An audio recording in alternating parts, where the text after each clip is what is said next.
সালে গ্রামীণ কমিউনিকেশনস গ্রামীণ পরিবারভুক্ত একটি কোম্পানি, সেই কোম্পানির 5 জন প্রাক্তন কর্মচারী একটা মামলা করে, ফৌজদারি মামলা, শ্রম আদালতে।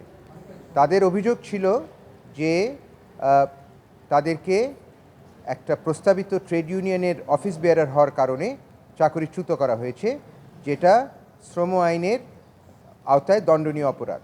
এই মামলায় ওনারা প্রফেসর ইউনুস সহ গ্রামীণ কমিউনিকেশনসের অন্যান্য কর্মকর্তাদেরকে আসামি করেন।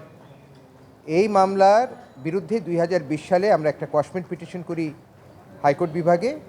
গত 24শে অক্টোবর হাইকোর্ট বিভাগের একটি ডিভিশন বেঞ্চ এই মামলাগুলো শুনানি অন্তে কোয়াশ করে দিয়েছে, অর্থাৎ সেই মামলাগুলো খারিজ করে দিয়েছে, সেই মামলাগুলো এখন বাতিল।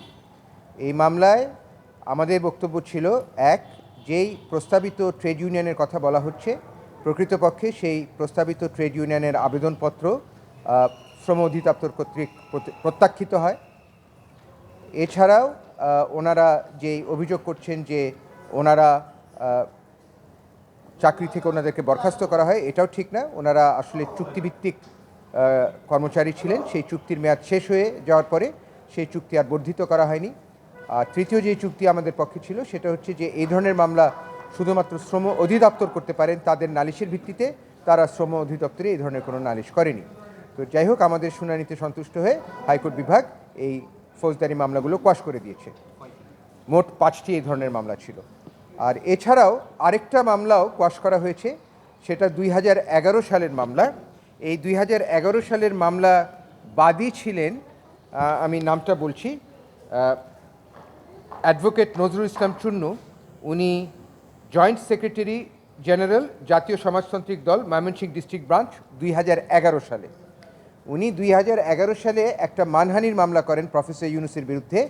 এটা সম্ভবত আমার স্মরণে প্রফেসর ইউনুসের বিরুদ্ধে এই যে মামলাগুলো যখন করা শুরু করলো, তার ভিতরে এটা হচ্ছে প্রথম মামলা।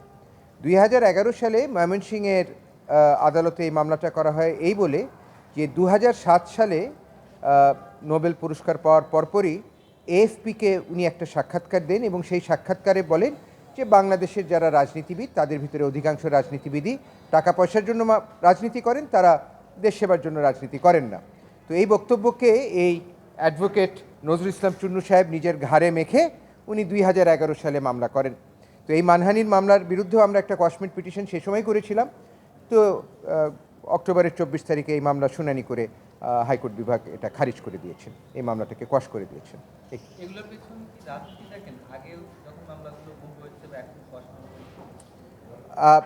যে এই মামলাগুলো কি কোনো রাজনৈতিক উদ্দেশ্যে করা হয়েছে কিনা, এটা তো আপনার প্রশ্ন। 2011 সালের মানহানির মামলাটা সম্ভবত রাজনৈতিক উদ্দেশ্যে করা, এই ব্যাপারে আমরা এটা বলতে পারি। কারণ হচ্ছে, খেয়াল করবেন যে সেই মামলার বাদী ছিলেন জাতীয়তাবাদী সমাজতান্ত্রিক দলের ময়মনসিংহ জেলার একজন কর্মকর্তা, এবং সেই সময় এটা হচ্ছে জাসদ ইনু, সম্ভবত সেই রাজনৈতিক দলের একজন সদস্য। জাসদ ইনু সেই সময় আওয়ামী লীগের সঙ্গে সংশ্লিষ্ট ছিল। সুতরাং সেই মামলা যে রাজনৈতিক উদ্দেশ্যে করা হয়েছে, এই ব্যাপারে বোধহয় আমরা বলতেই পারি। গ্রামীণ কমিউনিকেশনসের এমপ্লয়িরা, আমি মনে করি, রংলি অ্যাডভাইসড হয়ে মামলাটা করেছেন। কিন্তু এ কথাও বলার অপেক্ষা রাখে না যে এই ধরনের মামলাটা করার ক্ষেত্রে ওনাদের পিছনে একটা মোটিভ হয়তো ছিল, যে রাজনৈতিক পরিস্থিতির সুযোগ নেওয়া। সে সময় প্রফেসর ইউনুসের প্রতি আওয়ামী লীগ সরকার বিরাগভাজন ছিলেন, সেই পরিস্থিতি, সেই পরিবেশে সুযোগ নেওয়ার যে একটা চেষ্টা করা হচ্ছিল, এই ব্যাপারে কিন্তু বলাই যায়। এই যে মামলাগুলো সবগুলো কিন্তু উনি উপদেষ্টা হওয়ার আগে। এখন আপনারা যেমন দুদক একটা মামলা বাতিল করলো, সেটাও কিন্তু আপনারা নিয়ম মেনে করা হয়েছে কিনা আপিলের সেই চেষ্টাটা করছেন। কিন্তু পাবলিক পারসেপশনটা যদি এমন হয় যে এখন উনি উপদেষ্টা হয়েছেন, এই কারণে আস্তে আস্তে মামলাটা বাতিল হচ্ছে, সেটা কি সেরকম নাকি আপনারা আইনগতভাবেই আসলে? আমি দেখেন, আমি একজন আইনজীবী হিসাবে বলতে পারি যে এই মামলাগুলোর মেরিট সবসময় খুবই ভালো ছিল। এই মামলাগুলো আমরা শুনানি করেছি, এর আগে হয়তো শুনানির জন্য আমরা লিস্ট করতে চেষ্টাও করেছি, কিন্তু লিস্ট করতে পারিনি। দেখেন, মামলাগুলো শুনানি অন্তে হাইকোর্ট বিভাগের একটা ডিভিশন বেঞ্চ পাশ করেছে। সুতরাং আমি মনে করি মামলায় মেরিট ছিল বলে এগুলো পাশ করেছে, এখানে অন্য কোনো কিছু ভাবার কোনো অবকাশ নেই। আর শুধুমাত্র আমি যে মামলাগুলো নিয়োজিত আছি সেগুলোর ব্যাপারে কথা বলবো, এর বাইরে অন্য কোনো মামলার ব্যাপারে আমি কোনো কথা বলবো না। না, এই ব্যাপারে আমি স্পেকুলেট করব না। কারণ হচ্ছে যে এই 5ই আগস্টের আগে তো আমি মামলা করিনি। ওনার উপদেষ্টা হওয়াটা কি কোনো প্রভাব রাখছে না, আমি মনে করি না, কারণ এখানে একটা আমি I have to give a frank answer to this question. এই প্রত্যেকটা মামলায় কিন্তু আমি রুল এবং স্থগিতাদেশ 5ই আগস্টের আগে পেয়েছি। সুতরাং মামলাগুলোর মেরিট না থাকলে পরে সে সময় হাইকোর্ট বিভাগ রুল বা স্থগিতাদেশ দিত না। Thank you.